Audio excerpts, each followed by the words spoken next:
আসসালামু আলাইকুম। I news বাংলার আন্তর্জাতিক সংবাদে স্বাগতম। নরেন্দ্র মোদীর বাংলাদেশ সফর নিয়ে যা বলছেন মমতা। 40 বিশ্ব নেতাকে আমন্ত্রণ জানালেন জো বাইডেন। গণতন্ত্র সুরক্ষার প্রতিশ্রুতি মিয়ানমার সেনা প্রধানের। ইরাক থেকে কিছু সেনা সরিয়ে নিল আমেরিকা। হামাসের 3 বিখ্যাত নেতাকে আটক করেছে ইসরায়েল। ইরান এবং চীন সম্পর্ক কৌশলগত এবং গুরুত্বপূর্ণ বললেন প্রেসিডেন্ট রুহানি। ব্রিটেনের উপর নিষেধাজ্ঞা দিল চীন। ইসরায়েলের যে ইসলামপন্থী দলের হাতে নেতানিয়াহুর ভাগ্য ঝুলছে। এবং মোদি কবে গ্রেফতার হয়ে কোন জেলে ছিলেন জানতে আবেদন কংগ্রেস নেতার। আপডেট আন্তর্জাতিক সংবাদ পেতে চ্যানেলটি সাবস্ক্রাইব করে বেল আইকনে ক্লিক করুন। আমাদের ভিডিওতে লাইক দিয়ে আপনার মতামত জানান। ভারতীয় প্রধানমন্ত্রী নরেন্দ্র মোদীর বাংলাদেশ সফরের কঠোর সমালোচনা করেছেন পশ্চিমবঙ্গের মুখ্যমন্ত্রী মমতা বন্দ্যোপাধ্যায়।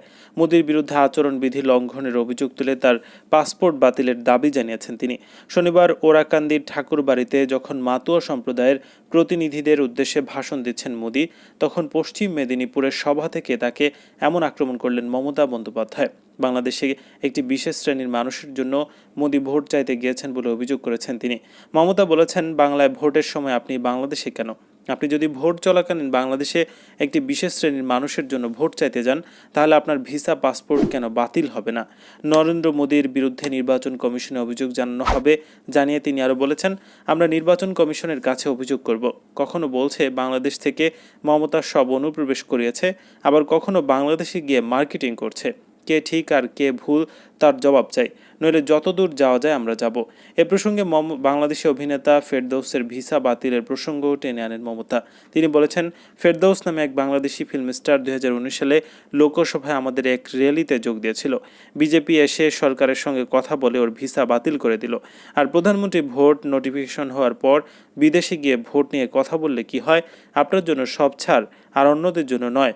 শুধু বাংলাদেশ নয়, মার্কিন নির্বাচনের আগে ডোনাল্ড ট্রাম্পের সমর্থনে হাউডি মোদি অনুষ্ঠান নিয়েও তোপ দাগেন পশ্চিমবঙ্গের এই মুখ্যমন্ত্রী। জলবায়ু সংকট নিয়ে আলোচনার জন্য একটি ভার্চুয়াল সম্মেলনে অংশ নিতে 40 জন বিশ্ব নেতাকে আমন্ত্রণ জানিয়েছেন মার্কিন প্রেসিডেন্ট জো বাইডেন।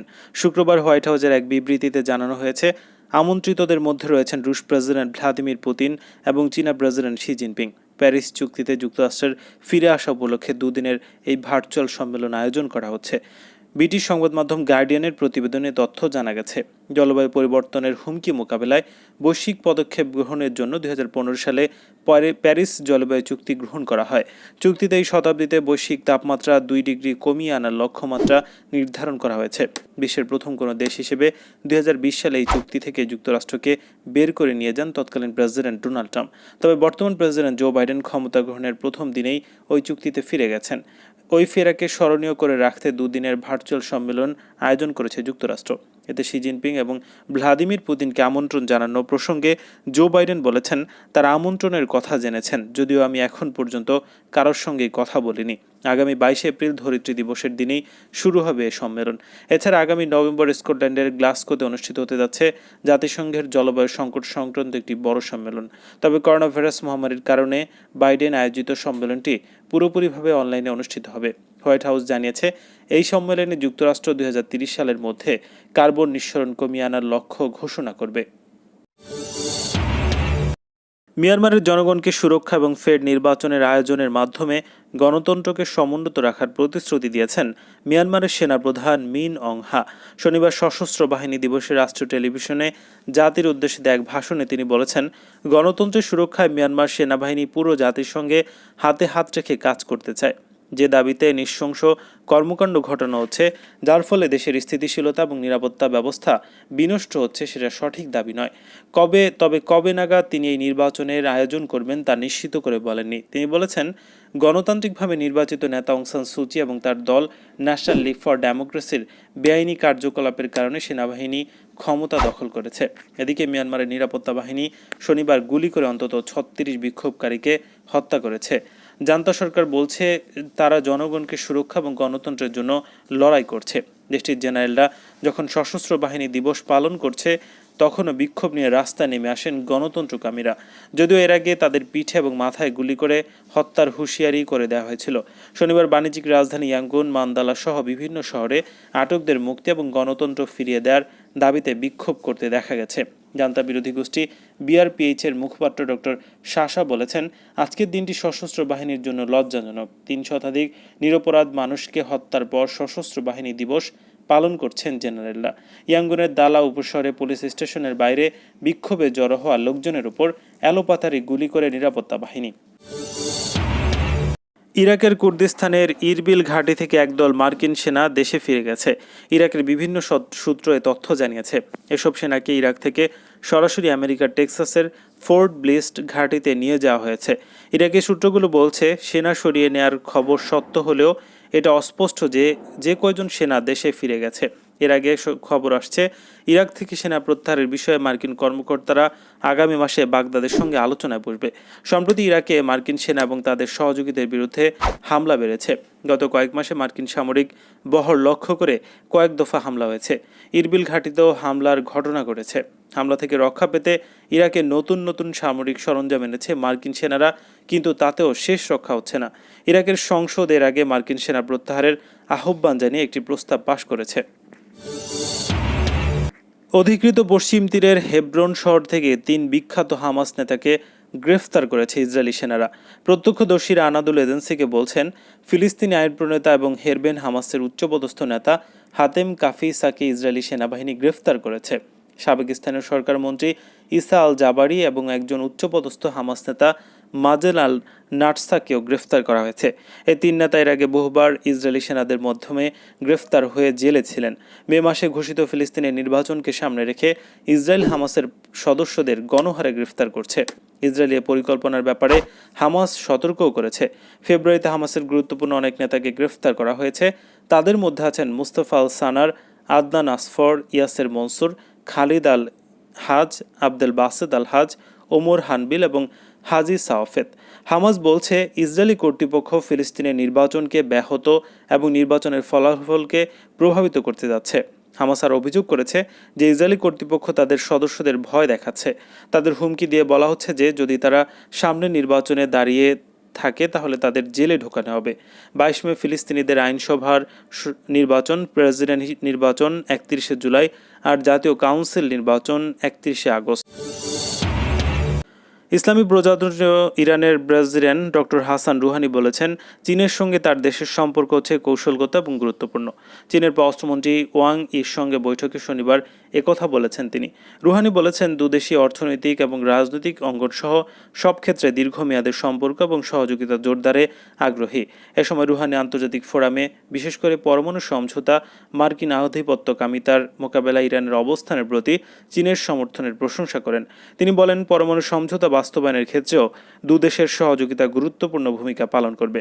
এ সময় তিনি ইউরোপীয় দেশগুলোর পক্ষ থেকে পরমাণু সমঝোতায় দেওয়া প্রতিশ্রুতি পালনের প্রয়োজনীয়তার কথা তুলে ধরেন। ইরানের প্রেসিডেন্ট করোনা মোকাবেলায় সহযোগিতা হাত বাড়ানোর উপর জোর দেন এবং চীন থেকে করোনার আরও ভ্যাকসিন আমদানির বিষয়ে আগ্রহ প্রকাশ করেন। এ সময় চীনের পররাষ্ট্রমন্ত্রী ওয়াং ই বলেছেন, চীন সবসময় ইরানের সঙ্গে সম্পর্ক উন্নয়নে গুরুত্ব দিয়েছে এবং মার্কিন নিষেধাজ্ঞার বিরোধিতা করে আসছে। ইরানের বিরুদ্ধে আমেরিকার সর্বোচ্চ চাপ প্রয়োগের নীতির সমালোচনা করে তিনি বলেছেন, আমেরিকার সর্বোচ্চ চাপ হচ্ছে একটি মানবতা বিরোধী অপরাধ। আন্তর্জাতিক অঙ্গনে এর প্রতি সমর্থন নেই। গতকাল ইরান সফরে এসেছেন চীনের পররাষ্ট্রমন্ত্রী।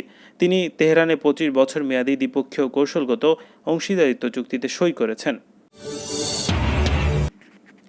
চীনের পশ্চিমাঞ্চলীয় রাজ্য জিনজিয়াংয়ের পরিস্থিতি নিয়ে অসৎ উদ্দেশ্যে ভুয়া তথ্য ছড়ানোর অভিযোগ তুলে ব্রিটেনের কিছু প্রতিষ্ঠান এবং ব্যক্তির বিরুদ্ধে নিষেধাজ্ঞা আরোপ করেছে বেইজিং। শুক্রবার চীনা পররাষ্ট্র মন্ত্রণালয় ঘোষণা দিয়েছে, নিষেধাজ্ঞার আওতায় পড়েছে ব্রিটেনের 4টি প্রতিষ্ঠান এবং 9 জন ব্যক্তি। আল জাজিরা জানিয়েছে, এসব ব্যক্তি এবং তাদের পরিবারের সদস্যরা চীনা অঞ্চলে প্রবেশ করতে পারবেন না আর তাদের সঙ্গে যোগাযোগ এবং বাণিজ্য করতে পারবেন না চীনের কোনো ব্যক্তি বা প্রতিষ্ঠান। ব্রিটেন সহ পশ্চিমা দেশগুলো দীর্ঘদিন ধরে অভিযোগ করে আসছে, জিনজিয়াংয়ে উইঘুর এবং অন্য মুসলমানদের ওপর দমনপীড়ন চালাচ্ছে চীন। তবে অভিযোগ অস্বীকার করে উগ্রবাদ মোকাবিলায় সেখানে ভোকেশনাল ট্রেনিং সেন্টার পরিচালনা করা হচ্ছে দাবি করেছে বেইজিং। এ দাবি উড়িয়ে দিয়ে ইতিমধ্যে বেশ কিছু চীনা প্রতিষ্ঠান এবং ব্যক্তির বিরুদ্ধে নিষেধাজ্ঞা আরোপ করেছে ব্রিটেন, যুক্তরাষ্ট্রসহ কয়েকটি পশ্চিমা দেশ। শুক্রবার চীনা পররাষ্ট্র মন্ত্রণালয়ের বিবৃতিতে বলা হয়েছে, জাতীয় সার্বভৌমত্ব, নিরাপত্তা, উন্নয়ন স্বার্থ রক্ষায় চীন কঠোরভাবে প্রতিশ্রুতিবদ্ধ এবং ব্রিটিশ পক্ষ যেন আর ভুল পথে পা না বাড়ায় সে বিষয়ে সতর্ক করেছে। ব্রিটেনকে হুঁশিয়ারি করে দিয়ে তিনি আরও বলেছেন, অন্যথায় যথাযথ প্রতিক্রিয়া দেখাতে বাধ্য হবে চীন। ইসরায়েলি নির্বাচনের পর সংখ্যাগরিষ্ঠতা পেয়েও ক্ষমতায় থাকার জন্য প্রয়োজনীয় আসনের জন্য সংকটে পড়েছেন ইহুদিবাদী দেশটির প্রধানমন্ত্রী বেনিয়ামিন নেতানিয়াহু। গত 2 বছরের মধ্যে চতুর্থবারের মতো একই সমস্যা হচ্ছে। প্রধানমন্ত্রী বা তার প্রতিপক্ষ কেউই আসলে ক্ষমতায় যাবার মতো নিরঙ্কুশ সংখ্যাগরিষ্ঠতা পাননি। আর এরই মধ্যে কিংমেকার হয়ে উঠছেন রাম নামে একটি ইসলামপন্থী আরব দল। ইউনাইটেড আরব লিস্ট হিসেবেও দলটি পরিচিত। এবারে নির্বাচনে 5টি আসনে জয় পেয়েছে এ দলটি, যা নেতানিয়াহুকে ক্ষমতায় রাখা বা ক্ষমতা থেকে বিদায় করে দিতে ভূমিকা রাখার সুযোগ করে দিয়েছে। রক্ষণশীল মুসলিম মানসুর আব্বাসের নেতৃত্বে রাম দলটি মূলত ফিলিস্তিনের গাজা শাসন করা হামাসের ধর্মীয় ভাবধারায় গড়ে ওঠা একটি ইসলামপন্থী দল। 1996 সালের প্রতিষ্ঠিত দলটি শুরু থেকে ইসরায়েলের পার্লামেন্ট আসন পেয়ে আসছে।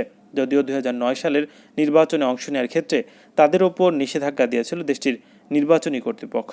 পরে সুপ্রিম কোর্ট ওই নিষেধাজ্ঞা বাতিল করে দেয়। 2020 সালে ইসরায়েলের আরব রাজনৈতিক দলগুলোর জোট জয়েন্ট আরব লিস্টের অংশ ছিল, যারা নজিরবিহীনভাবে 15টি আসন পেয়েছে পার্লামেন্টে।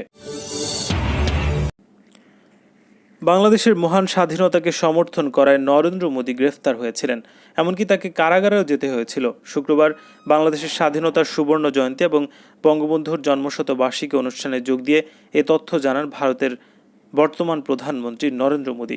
তার এই তথ্যের বিস্তারিত এবং এই সংক্রান্ত ডকুমেন্ট এবং রেকর্ড চেয়েছেন ভারতের জাতীয় কংগ্রেসের আহ্বায়ক সরল প্যাটেল। তথ্য অধিকার আইনের আওতায় এসব চাওয়া হয়েছে।